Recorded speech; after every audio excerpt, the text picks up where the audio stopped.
Please welcome Executive Vice President and GM, Navid Shahriari.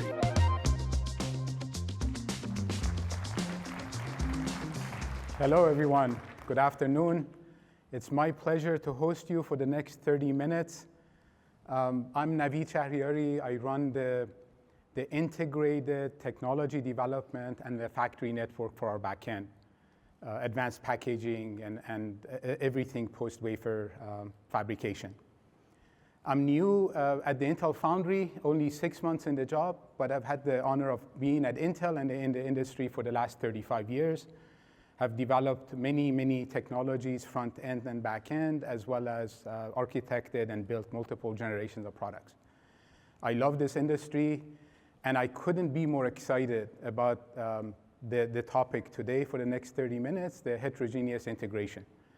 It was a concept that was considered novelty and expensive, power-hungry novelty just a few years ago, to now powering the AI revolution in the industry now and in the next 10 years. And I'm delighted that my team and I play a critical role in this advancement in the industry. We have combined the technology development and the factory network for backend under one organization to provide you as our customers and partners agility, faster TPT, and a world-class execution.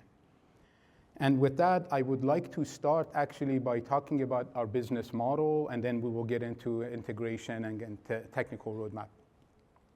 We are evolving our business model to be an OSAT of choice for you. We know that as developers of products, as developers of technology, you have different needs. You have your favorite tools and methods. You've got design flows that are specific to you. There are your product architectures that are unique to you, optimizing for various workloads. And we know that everyone in the industry has a different need. And since every customer is different, what we want to do is be an OSAT of choice to you. We would love to and be delighted to offer you a full service, buy, design and build on Intel process, and we'd be happy to do the entire packaging for you. We'd also be delighted to support you if you only need advanced packaging capability needs, if you want us to do testing for you, bumping, or any parts of the flow. Even if you want to have access to our supply chain as well as some of the building blocks, we're happy to support you in any way that you need, including the entire capability envelope that we have.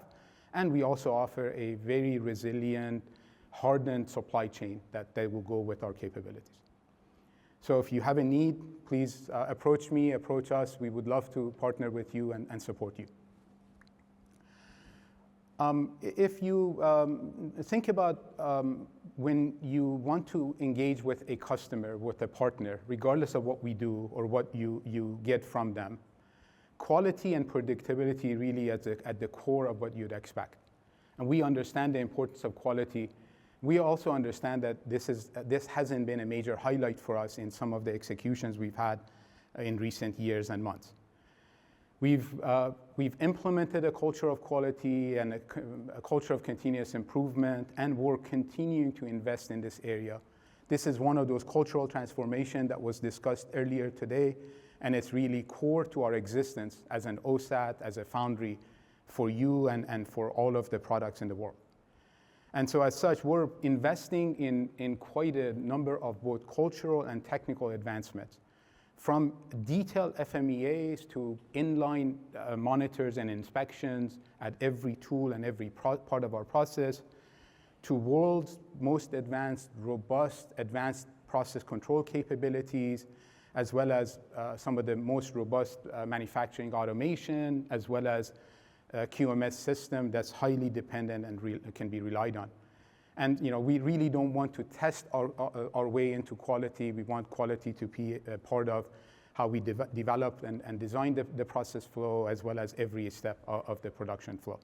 This is a journey. We're taking direct steps towards becoming world-class in this area, and I invite you to give us feedback and continue to partner with us in this journey. We've talked about our advanced packaging roadmap, and I'm quite excited. I've built multiple products in this technology envelope that we have. We've made remarkable progress. We've delivered hundreds of millions of FCBGA packages, many families of products that you probably all see and love. And we introduced EMIB as well as Foveros S, and both are in high volume production today. And I'll say a lot more about this roadmap. But the one thing I want to mention to you is that we're adding quite a number of capabilities, either enhancing our EMIB capabilities with an EMIB-T technology, which I will go into a lot of detail about, as well as adding Foveros R and B to the portfolio of Foveros, and also enhancing our hybrid bonding, our Foveros Direct 3D capability. And as you can see on this page, not only our portfolio has been hardened with a lot of volume, but we're also enhancing capabilities to be able to meet every need that you have, from low power, high volume productions, all the way up to AI and multiple tiles and a significant kind of disaggregation across at any level of complexity that you look for. And with that, let me get into some level of detail about our roadmap that I'm quite excited about. EMIB capability is truly, truly, truly differentiated. It is a capability that enables heterogeneous disaggregation with the die-last capability, which is truly unique in the industry. And the die-last capability gives you two major advantages. One is that it streamlines the overall process flow and gives you a faster TPT. It also gives you a reduced cost structure, as you're able to basically assemble, partially test, and then assemble the rest of the package. And as the complex becomes larger, and as the tiles and the memory becomes more and more expensive, technologies like EMIB pay major dividends in both manufacturability, throughput, as well as a structural cost advantage. What we're doing on the EMIB-T is we're enhancing the capability of EMIB, and the best way to show it is maybe a side-by-side comparison of a current EMIB architecture with the EMIB-T architecture. With the EMIB-T architecture, as effectively as the signaling speeds go up, we've added MIM capacitors to inside of our bridge to basically meet the AC noise requirements that we have for these high-speed applications. And as we move to HBM4, especially at high speeds like 12 gigabits per second of data rate on HBM4, HBM4E, and beyond, the power delivery, we just have too much IR droop through the thin layer of metal in the silicon bridge. And what we're doing effectively is adding TSVs and providing direct power all the way through the substrate. And the vertical power delivery effectively minimizes AC and DC noise and gives you the ability to get much better DIDT at the core and at the die level. And with this capability, I'm quite encouraged that the EMIB-T capability not only is scaling at pitch and gives you additional density improvement, but it also gives you the ability to run HBM4 and beyond, as well as ultra-fast UCIe die-to-die interconnect. The other advancement that I will tell you about EMIB capability is since EMIB technology is a substrate and panel-based architecture, unlike any of the silicon processes out there, not only it's really easy to port any other design that you have from either EMIB or any of the silicon processes onto EMIB and EMIB-T, but also the EMIB scalability is truly world-class. Today, we've got multiple families of products running at about 4 times the reticle size, packages as large as 80 by 80, and running something in the 12 HBM stacks with somewhere in the 12 EMIB bridges, high volume. We've shipped more than 16 million units of this flavor of EMIB today. But if you look at our roadmap, not only we're scaling the pitch, but also because of the fact that this is a panel-based die-last capability, we're able to go up to 8x reticles in 2026 next year, and then ultimately get to 12x and beyond at the quarter panel, half panel, and full panel. Wafer size And reticle stitching is really no limitation for a technology like EMIB. And this is why we at Intel Foundry, as well as many of you and the customer base, are seriously looking, designing, developing, and ramping products on the EMIB architecture. Quite excited about this capability and would love to collaborate with you on any product needs that you have on this capability. Foveros R and Foveros B. Foveros R adds basically, we've been shipping Foveros capability, more than 60 million units of Foveros S shipped already. And we're adding Foveros R, which adds a couple of redistribution layers for a low power, low cost, high volume application of Foveros. And then also introducing Foveros B, using a silicon bridge for dense interconnect for your high-speed, dense application. Both of those capabilities are effectively 25 micron pitch, and we can go beyond that if needed. Highly flexible design rules with integrated voltage regulators and silicon MIM capacitors that are already in place. And effectively, we're running the Silicon R process in our pilot line, with qualification planned for next year and high volume in 2027. Another capability that we're spending a lot of time and a lot of excitement about is what we call a Foveros Direct, also known as copper-to-copper hybrid bonding. In this capability, we're delivering 9-micron hybrid bonding today on multiple die stacks at this point. And this has been a main focus of our team over the last couple of quarters. We've seen dramatic improvement in yield, and we're starting to ship in high volume samples in this hybrid bonding, 9-micron copper-to-copper hybrid bonding for Foveros Direct.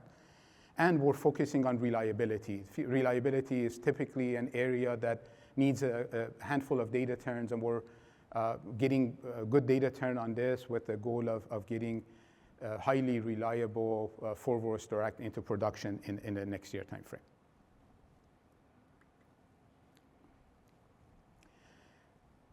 While our technology roadmap is quite exciting, we've got, I think, equally exciting or more exciting technology building blocks that could be mixed and matched regardless of what kind of capabilities you need, depending on the application and the capabilities that you're trying to achieve.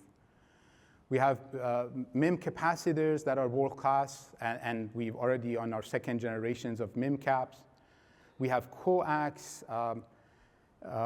magnetic inductors that are in second generation capability, delivering world-class capability, as well as embedded deep trench capacitors that we have in production in our core substrate, and we're able to scale across the technologies.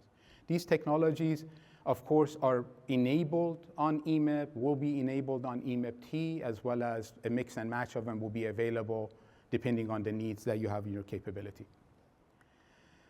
While power delivery is incredibly important, thermal density, thermal gradient management, power output management has become equally or maybe even more important in the recent AI applications as we're pushing multiple kilowatts for every one of these kind of integrated devices. We've been investing in thermal interface material, both solder TIM as well as what we call liquid metal composite TIMs. So if you've got a BGA application or a socketed application, we've got both of those capabilities, as well as a very, very capable integrated microchannel IHS for thermal management at the entire stack level. And all of these advanced capabilities are available and can be used on any of our packaging technologies to your needs. You heard from Naga this morning about the co-packaged optics. You know that co-packaged optics, I believe, will be the next revolution in the whole data center and AI scale-out capability. When you need improved bandwidth, you need power efficiency, as well as shoreline density and latency improvement. And co-packaged optic roadmaps at AI, I think this is an area that gives you denser capability at the rack and at the data center level. And we're happy that we're already on our second generation of co-packaged optics. And what I wanted to maybe do the next click down and give you a little bit more detail about this is in that in addition to the Gen 2 capability, which are edge optical coupling architectures that we are in development and sampling at this point, we're working on a pretty innovative integrated glass micro-optic coupler integrated with the PIC. So low loss, high bandwidth coupling that could be achieved and the path to scale, dramatic scaling on the shoreline bandwidth without having to increase the package footprint. The other benefit of this vertical integrated coupler is that the entire architecture is compatible with our wafer level assembly and wafer level test capability. And what you'll get is improved throughput, improved yield, making it easier to enable next generation high bandwidth at every package level over time. So we're quite excited about this and happy and delighted to collaborate with you at your package level, board level, and rack level in this solution. I remember us in the industry, in fact, at dinner and in the hallway, talked to many of you about the cost of heterogeneous disaggregation, and one of the major mantras in the industry has been known good die, because as you build more and more die stacks or dies and integrate them onto the package, 8x reticle and 60, 100 dies, multiple die stacks, if you have any residual marginal defects or bin split on any of the dies, you'll get a dramatic cost disadvantage as your substrate, your processing, your dies are very expensive. So known good die has been kind of a luxury that people have talked about, but now it's becoming mission critical to the success of heterogeneous packaging.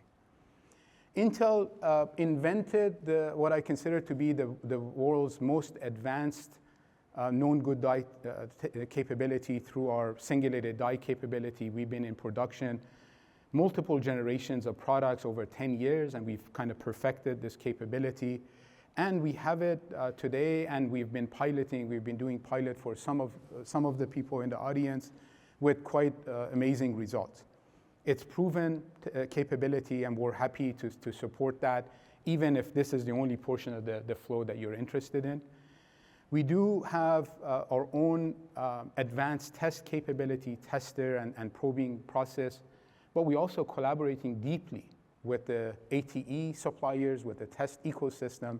So if you have a test platform or a test capability of your choice or content generation plans that you're interested in, we're happy to host those on our singulated die test capability, as well as providing you a full scale capability. We offer you a full suite of test services or any level of collaboration that you would like. I will end my discussion with our socket technology roadmap. Of course, in order to build a holistic system solution, you cannot really ignore sockets. Sockets, they may look simple, but they're one of the most complex areas. And over the years, for various applications, Intel has built quite a robust suite of socket capabilities. Not only we're able to design, but also do electrical and mechanical modeling and simulation. We have a very, very strong ecosystems of lab and capability and supply chain. And we're already running socket capabilities supporting PCIe Gen 7 and DDR Gen 6 speeds. Both LGA capability as well as compression mount sockets, and all of those capabilities are available, and we would love to offer them and collaborate with you on your current or future designs as you see fit.